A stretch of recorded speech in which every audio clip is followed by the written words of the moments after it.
I've been living in this studio apartment in Stockton, California since I believe it was September or October of 2017. So I am going on, let's see, it's 2021. So I'm going on my fourth year at this place. Now, when I first arrived here, I was sorely disappointed at the small size of the apartment. I thought it would have a partitioned area, one for the sleeping quarters and one for the living quarters, like I had seen so many times before, both in the movies and in person. But no, this boxed in place was smaller than the garage that uh, used to be at the house I grew up in Fresno, California. You could not even fit two cars in my studio. Well, I guess you could, but you probably would have extreme difficulty doing it, and it would be very hard to get into the cars once you parked them. That's how small my studio is. So, no, I had no partition living quarters, no step down to another area, just a very small boxed in area. So, I had to admit that I didn't jump up and down with enthusiasm when the manager showed me the apartment. But compared to living in my car, which I had done for 150 days, the studio didn't look that bad. There's not much good to say about the studio.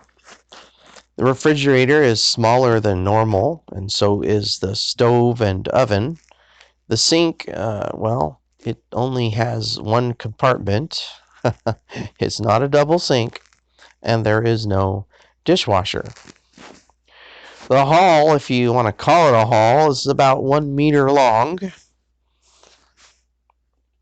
Immediately upon entry to my studio is a very small bathroom on the left side. No, there is no bathtub, just a standing shower. But when I really, really want to soak, I manage to squeeze into the bathtub and put the water on hot and put some soap in there or salt crystals and then hang my legs over the edge of the tub. That works for a little while until the intense pain in the back of my neck or my buttocks gets too much and I have to get out. Well, directly across from the bathroom, if you want to call it, on the other side of the hallway, is a little closet. And it's not that little. I mean, it's at least 24 inches deep. And it has a shelf at the top, whereby I put all of my toilet paper. My shirts hang snugly inside the closet, both the short sleeve and the long sleeve ones, and my nice suit coats or suit jackets or whatever you want to call them that I almost never wear because I don't work. To my far left, inside the closet still, are my belts. And up top on the shelf on the far left, snug against all the toilet paper, are my ties, which I never wear because I don't work. Well, needless to say, when I first moved into this place, if you want to call it a place, I had a bed that was a full-size bed, and I just threw it on the floor. I did have a box spring that it was neatly and snugly set on top of. I had an old card table that I bought at Walmart that I brought with me, and that became my dining table and remains so to this day. Did I have anything else? No, nothing. Well, actually, I did have a little nightstand that I got when I was 12 years old. So, for the first year or so, I lived like a drug addict in a very squalid place. Don't know why I used the word squalid. Might have to look it up in the dictionary. It might be the wrong word. but for some reason, that word came to my mind. Well, about a year after I lived here, or moved in here, I decided to get my childhood furniture. So I did. I took a U-Haul all the way down to Southern California, visited my Uncle Tom, and he helped me load up my desk and my dresser.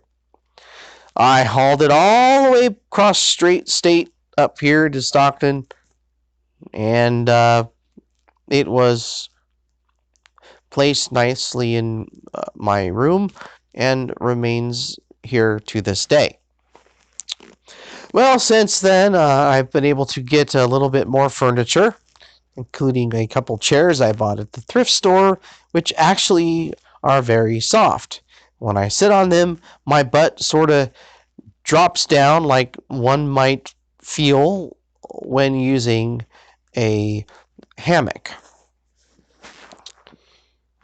I've also picked up a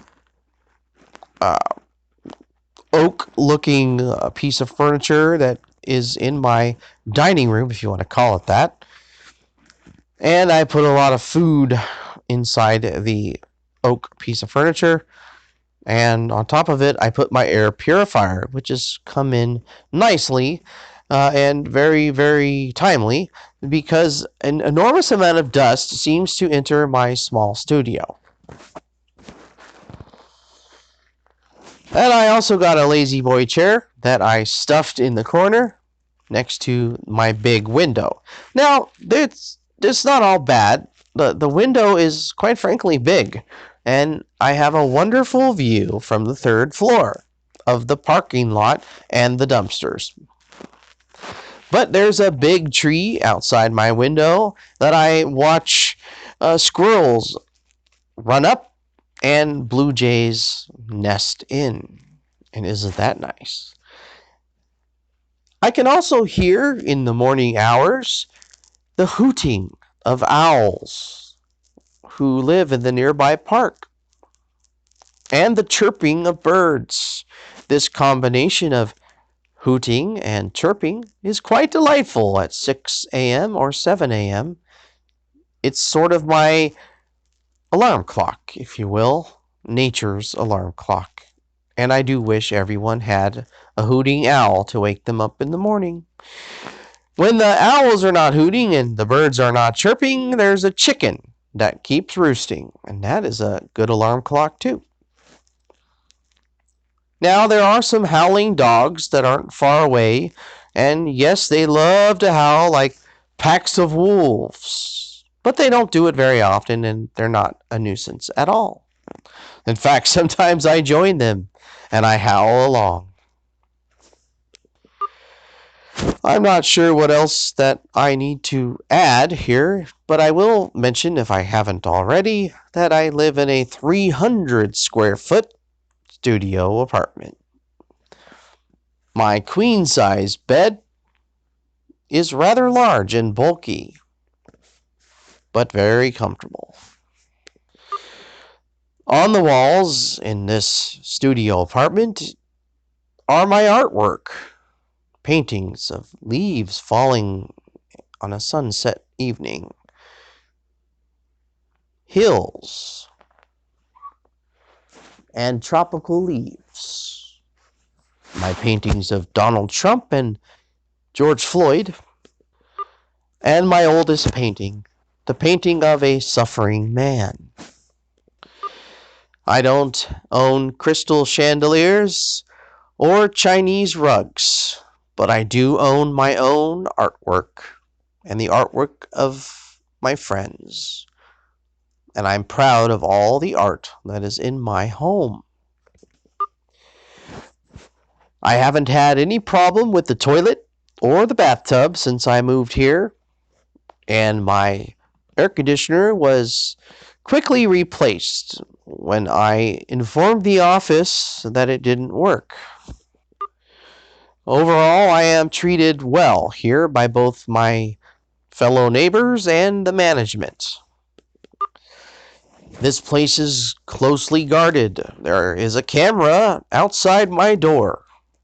In fact, it's actually right by the end of the hallway near the stairwell where I live. There are cameras on every floor in front of every stairwell and pointing to every entrance. It's a safe place. But just in case somebody tries to break into my apartment, I always place 2 copper cups gently on top of the lever of my door. Whether they open the lever by pulling it up or by pulling it down, the cups will fall and clang, at which I will grab my knife and lunge upon the trespasser with the intention to protect myself at all costs. I actually don't just own one knife, I own 2. Plus, I own a big stone that fits my hand perfectly and would probably crack a skull in a violent skirmish. Besides that, I own a hammer and something else that sort of looks like a giant hammer. Intruders, be forewarned. You would not fare well in a midnight skirmish with me. There are other instruments of pain that I also possess, but I won't tell you about them. And I'm sure in my heart of hearts, you don't want to know. I also own something worse than pepper spray, my friends. All legal, all legal. I dare you to come into my apartment after the midnight hour. No, that's not correct. I shouldn't have said that. I apologize. What I should have said was, I double dog dare you. If you're man enough or crazy enough to show up at my door, you will pay the price. I'm not mad. I'm just very, very careful in this COVID era. But I'm freshly tested COVID negative. But that doesn't mean that I might not have some other lethal disease. So stay away, be safe. Shall I say, stay home and stay safe?